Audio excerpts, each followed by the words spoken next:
Good morning students. Today we are going to start first chapter of unit ecology, that is organism and population.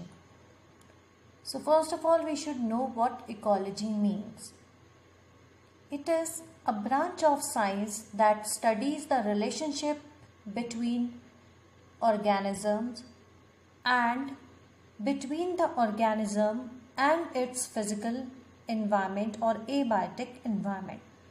So, ecology is basically a branch in which we study about the interaction between two organisms or two living organisms, whether it can be plant and animal, it can be animal and animal, it can be human being and human being, and its abiotic environment.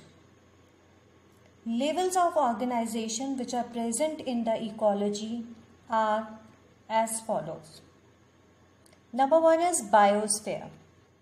All the ecosystem of the world are collectively called as biosphere. Second is ecosystem.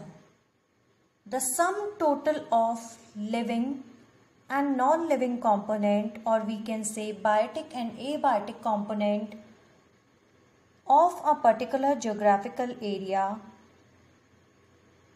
among which the exchange of energy and the recycling of nutrient take place, are collectively called as ecosystem.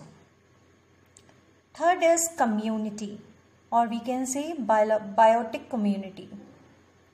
The assemblage of all the populations of different species present in an area that interact among themselves are called biotic community.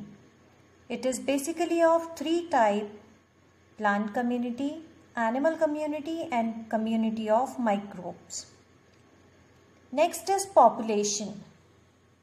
It is defined as the sum total of all living individuals of a species present in a specific geographical area.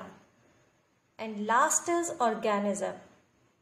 The living component of the environment at individual level is called as organism. So these are the different levels of organization which are present in ecology. Another very important term which is related to the ecology is environment. Environment is referred to as the sum total of all the physical or abiotic and biotic conditions which influence the organism in terms of their survival and reproduction. We know that we have different seasons worldwide, and the reason for different season is the rotation of Earth around the Sun, as well as the tilting of the Earth on its own axis. Formation of different biomes is due to the annual variation in intensity and duration of temperature, as well as annual variation in the precipitation. Now here is the list of the major biomes, which include Arctic and alpine tundra, conifers forest, temperate forest, grasslands, tropical forest, as well as the desert. Regional and local variations within each biome lead to the formation of different habitats. Each and every ecosystem has two major components: abiotic components and biotic components. Abiotic components usually include the environmental factor or the environmental component like temperature, water, light, and soil.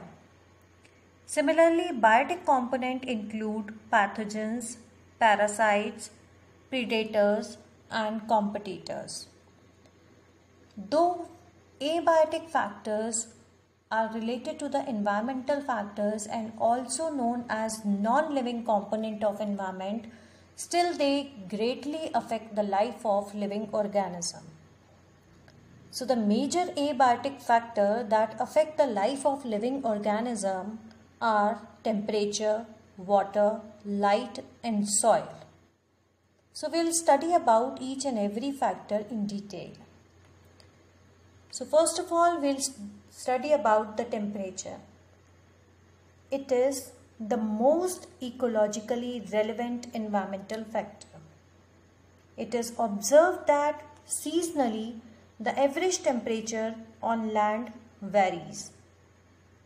The temperature decreases progressively from the equator to the pole and from the plains to the mountain top. That means if we move from equator to pole, the temperature decreases. Or if we move from plains to the mountain region, the temperature also decreases. The range of temperature varies from sub-zero level in the polar region to 50 degrees Celsius at high altitude in the tropical desert in summer. So this is the variation in the temperature. The temperature can also affect the kinetics or the kinetic energy of the enzyme, and through it the basal metabolism and other physiological function of the organism may affect.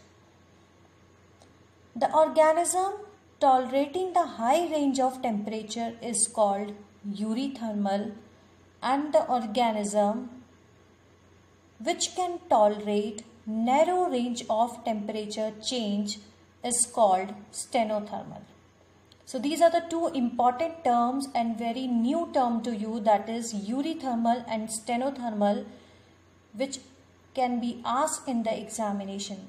So euthermal is an organism which tolerate wide range of temperature change, and the stenothermal is the organism which can tolerate only the narrow change of temperature change. They are known as stenothermal. Another very important abiotic factor is water. It is the next important factor, as life is unsustainable without water. The amount of water in an environment determines the productivity and distribution of plants. For aquatic habitat, the quality of water becomes important, like the pH of water, salinity of the water and the temperature of the water. It does not mean that the plant who is living in the water never feel the scarcity or never dies because it has lots of water around that. So the organism which can tolerate a wide range of salinity. Salinity is the content of salt in water. So the organism which can tolerate a wide range of salinity are called euryhaline, and the organism that can tolerate only narrow range of salinity are known as stenohaline. So here is the another important term, that is euryhaline and stenohaline. Another important abiotic factor is light. Light is important because autotrophs, that is the green plant, make their own food with the help of the solar energy or the light and convert that energy into the chemical energy which is available for all of us as a food. And the process we all know is known as photosynthesis. And during the process of photosynthesis, O2 is also evolved, which is inhaled by the human being and other animals. The small plants like herbs and shrubs can perform the photosynthesis under very low light condition, as they are overshadowed by tall trees. These type of plants are called caesophytes. The plants depend on sunlight to meet their photoperiodic requirement for their flowering also.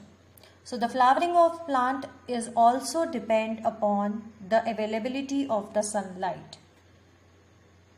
For many animals, light is important in that sense they use the diurnal and seasonal variation in light intensity and duration as cues for timing their foraging, reproductive and migratory activities. So some animals are also dependent on light for the process of reproduction and their migration. So the distribution of red, green and brown algae at different depth of water depends on light. Red algae can live in very deep water but other cannot. And the last very important factor is soil. The nature and the property of soil varies with different places. It also depends on the climate and weathering process. The composition of soil, the size of grain and the aggregation determines the percolation rate and water holding capacity of the soil. The vegetation in an area is determined by some soil parameters like pH of soil, mineral composition of soil and the topography.